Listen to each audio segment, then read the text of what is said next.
Rarely have we seen a person fail who has thoroughly followed our path. Those who do not recover are people who cannot or will not completely give themselves to this simple program. Usually men and women who are constitutionally incapable of being honest with themselves. There are such unfortunates.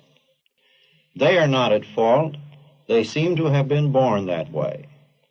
They are naturally incapable of grasping and developing a manner of living which demands rigorous honesty. Their chances are less than average. There are those, too, who suffer from grave emotional and mental disorders, but many of them do recover if they have the capacity to be honest.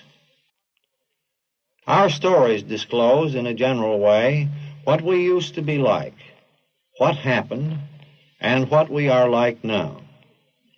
If you have decided you want what we have and are willing to go to any length to get it, then you are ready to take certain steps. At some of these we balked. We thought we could find an easier, softer way, but we could not. With all the earnestness as our command, we beg of you to be fearless and thorough from the very start. Some of us have tried to hold on to our old ideas, and the result was nil until we let go absolutely. Remember that we deal with alcohol, cunning, baffling, powerful. Without help, it is too much for us. But there is one who has all power. That one is God. May you find him now. Half measures availed us nothing. We stood at the turning point. We asked his protection and care with complete abandon. Here are the steps we took, which are suggested as a program of recovery. 1, we admitted we were powerless over alcohol, that our lives had become unmanageable. 2, came to believe that a power greater than ourselves could restore us to sanity.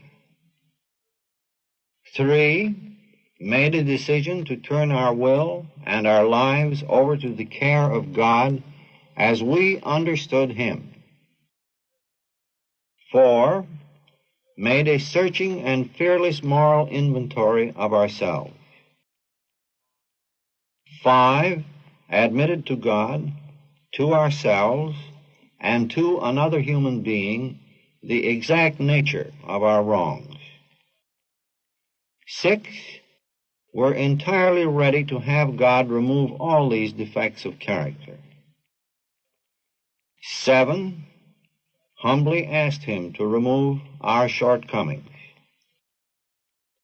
8, made a list of all persons we had harmed and became willing to make amends to them all.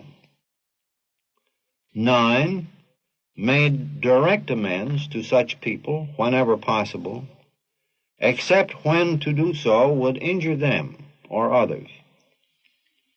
10, continued to take personal inventory, and when we were wrong, promptly admitted it. 11, sought through prayer and meditation to improve our conscious contact with God as we understood him, praying only for the knowledge of his will for us and the power to carry that out.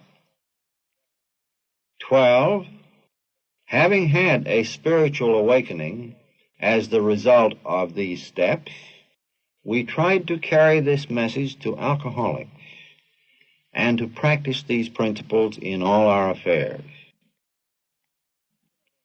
Many of us exclaimed, "What an order!